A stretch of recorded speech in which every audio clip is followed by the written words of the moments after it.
ҳатто санадҳои байналмилалие ки ҷумҳурии тоҷикистон онҳоро имзо мегузорад дар мавриди мутобиқ намудан ба меъёри мушаххаси конститутсия онҳо беътиборанд.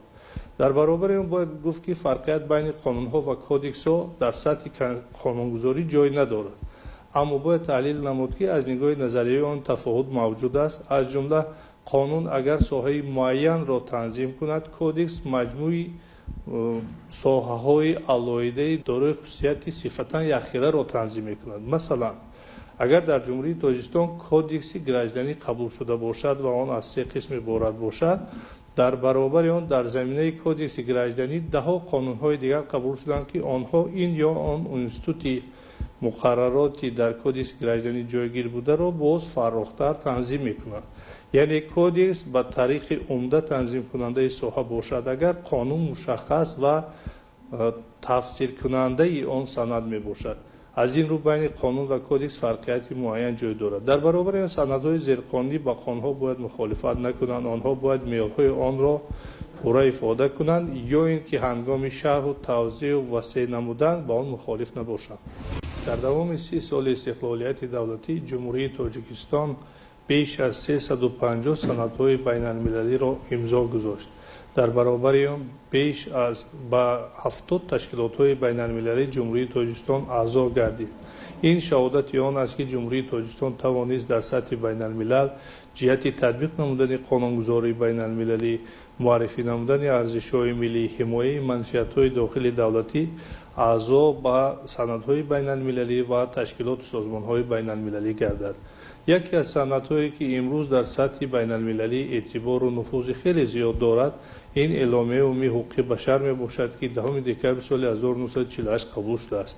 ҷумҳурии тоҷикистон бошад соли 1992 ҳангоми аъзо шудан ба созмони милали муттаҳид ин эъломияро имзо гузошт. дар ҷумҳурии тоҷикистон ҷиҳати боз ҳам такмил додани қонунгузорӣ 3 маротиба ки тағйири лоиҳа ба конститутсияи ҷумҳурии тоҷикистон ворид карда шуд.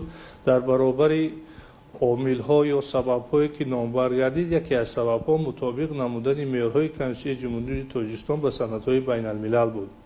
ва имрӯз ҷумҳурии тоҷикистон ки беш аз 350 санадҳои байналмилалиро имзо гузоштааст ва 180 давлати дунё соҳибихтиёрии тоҷикистонро ҳамчун давлат эътироф карданд ва робитаҳои дипломатӣ бо тоҷикистон доранд, боз ӯҳдадориҳои муайянро ба зимма гирифтааст. масалан, вақте ки ҷумҳурии тоҷикистон узви комилҳуқуқи созмони умуми ҷаҳонӣ сайёҳӣ ё ки узви комилҳуқуқи созмони умуми ҷаҳонӣ савдо гардид, ҳангоми имзо гузоштан ба аъзошавӣ як қатор ӯҳдадориҳоро ба зимма гирифт, аз ҷумла такмил додани қонунгузориҳои амалкунанда, кодексҳои амалкунанда дар самти иқтисодӣ ва ин ӯҳдадориҳояшро ҷумҳурии тоҷикистон дар давоми 30 соли истиқлолияти давлатӣ пурра ба иҷро расонид. ва тоҷикистон ҷиҳати боз ҳам қабул намудани санадҳои байналмилалӣ имзо кардан ба онҳо, ҳамроҳ шудан ба онҳо, ӯҳдадориҳои муайянро ҳар сол иҷро мекунад ки он ҳам бошад дар ҳисоботҳои ҳарсола ё ки яксолбаъдинаи ҷумҳурии тоҷикистон дар ин ё он ташкилотҳои байналмилалӣ муаррифӣ мегардад. тоҷикистон имрӯз ҳамчун узви ҷудонашавандаи ҷомеаи ҷаҳонӣ ӯҳдадориҳои худро дар назди ҳам созмонҳои алоҳидаи байналмилалӣ ва ҳам ташкилотҳои байналмилалӣ иҷро карда истодааст ки он ҳам бошад муаррифгарӣ рушди тоҷикистон ҳамчун давлати ҳуқуқбунёд мебошад. бо қабул шудани конститутсия дар давоми 30 соли истиқлолияти давлатии ҷумҳурии тоҷикистон дар кишвари мо санадҳои зиёде қабул гардиданд. ҳамаи онҳо барои волонигоҳ доштани арзиши олӣ будани инсон, ҳуқуқу озодиҳои он, таҳким бахшидан ба соҳаҳои алоҳидаи хоҷагии халқ, аз ҷумла соҳаи иҷтимоӣ, иқтисодӣ, фарҳангӣ, сиёсӣ мебошад. бояд таъкид намуд ки дар асоси конститутсияи ҷумҳурии тоҷикистон аз ҷумла моддаи 12 он давлат озодии фаъолияти иқтисодӣ ва соҳибкориро кафолат додааст, шаклҳои гуногуни моликиятро пешбинӣ менамояд. ва ин модда боиси он гардид ки дар давоми истиқлолияти давлатии ҷумҳурии тоҷикистон дар кишвари мо соҳаи мустақиле ба вуҷуд ояд ки онро ҳуқуқи соҳибкорӣ номгузорӣ намудем. дар ҷумҳурии тоҷикистон имрӯз қонунгузории соҳибкорӣ фарогири беш аз 100 санад мебошад. در سطح قانونگذاری از جمله قانونها و سندهای زیرقانونی. اینچنین باید تاکید نمود که در اساس کنسپت سیاست حقوقی جمهوری تاجیکستان که سال 2018 برای سال 2018-2028 قبول گردید، تمام ساحه‌ها از جمله ساحه صاحبکاری جایگیر کرده شد. در آن مقررات و عاید بهبودی بخشیدن به این ساحه، اینچنین تکمیل یافتن قانونگذاری صاحبکاری جای دارد. در عین حال در جمهوری تاجیکستان برای هر یک صاحبکار حقوق و عهده‌داری‌های معین پیش بینی شده است که آن هم باشد از مقررات ماده 17 و 18 قانون جمهوری تاجیکستان درباره حمایت و دستگیری دولتی صاحبکاری برمی‌آید. 7 و 8 این چنین مقررات را فرا می‌گیرند. باید تاکید نمود که در جمهوری تاجیکستان در زمینه قانون‌های علایده ساحوی مقررات دیگر در هر یک ساحه وابسته به رشد صاحبکاری سندهای علایده قبول شدند. مثلا در سمت صاحبکاری استحصالی باشد، امروز قانون جمهوری تاجیکستان درباره اعلان نمودن موراتوریا به صاحبکاری استحصالی قبول شده است. در سطح سنجش سوبیکت‌های فعالیت صاحبکاری باشد، در قانون جمهوری تاجیکستان درباره سنجش فعالیت سوبیکت‌های خواجگی‌دار قبول شده است.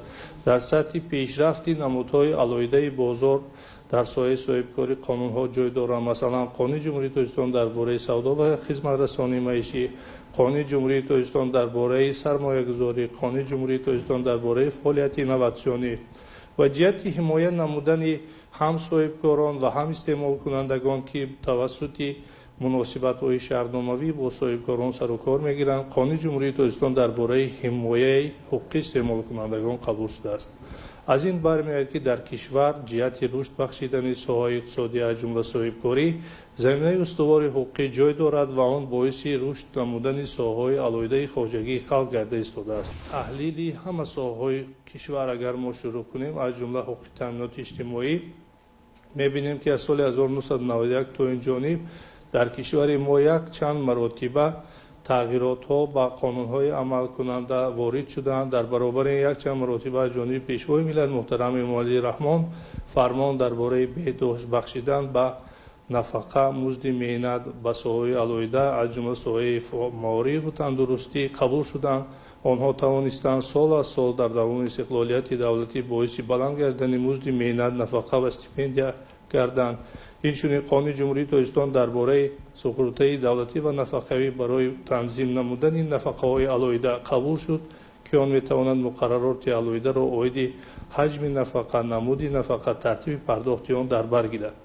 یعنی امروز 30 سال استقلالیت دولتی با قبول یک قطار قانون‌ها، استراتژی‌ها، کنسپسی‌ها توانستیم ما در دوام این مهلت بعضی استوار قانونگذاری خود را در جمهوری تاجیکستان قبول کنیم، استوار نماییم، تکمیل دهیم و برای باز هم مطابق نمودن به سندهای بین المللی در این یا آن سند قبول شده تغییر لوح‌ها وارد نماییم. در جشن استقلالیت دولتی قرار داریم. هنگام تحلیل نمودن قانونگذاری کشور باید تاکید نمود که هیچ یک قانونگذاری معیار شخص شده یا به عباره دیگر داغما نمی باشد. حتی کنسول جمهوری تاجیکستان که 6 نوامبر سال 1994 قبول شده است، 3 مرتبه سال 1999، 2003، 2016 به آن تغییر لوح‌ها وارد شده است.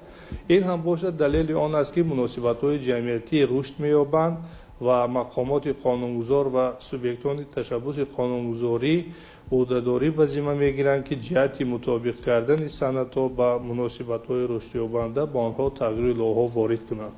و ما که امروز همچون متخصص ساحه حقوق می باشیم توصیه می نماییم که منبر در اساس کنسپت سیاست حقوقی جمهوری تاجیکستان که تا سال 2028 عمل می کند همه ساحه ها باز تکمیل داده شوند. یکی از ساحه‌ای که در این کنسپت پیش بینی شده است ساحه حقوقی صاحبکاری می باشد. از جمله در کنسپت آموزشی تهیه کدکس صاحبکاری پیش بینی شده است و امروز عالمان طرفدار آن می باشند که در جمهوری تاجیکستان وقتی آن رسیده است که کدکس صاحبکاری جمهوری تاجیکستان قبول کرده شود. اینچنین باید تاکید نمود که امروز در سطح بین المللی تاجیکستان همچون کشور سیاحی معرفی شده است و در کنسپت سیاست حقوقی جمهوری تاجیکستان ساحه سیاحی همچون ساحه علایده در نظام حقوقی کشور جای دارد.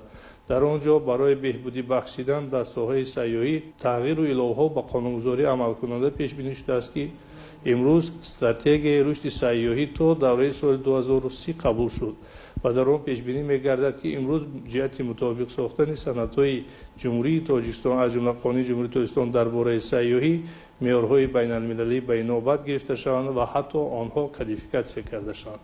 яъне имрӯз боз ҳам барои рушд бахшидан ба қонунгузории кишвар, ҳимояи манфиатҳои шаҳрвандон, мутобиқ шудан ба тағйиротҳои иқтисодию иҷтимоӣ ва муносибатҳои рушдёбанда бояд дар ҳар як соҳаи алоҳида аз ҷумла санадҳои меъёри ҳуқуқӣ қабул шуда тағйири онҳо ба манфиати ҷомеа қабул карда шавад.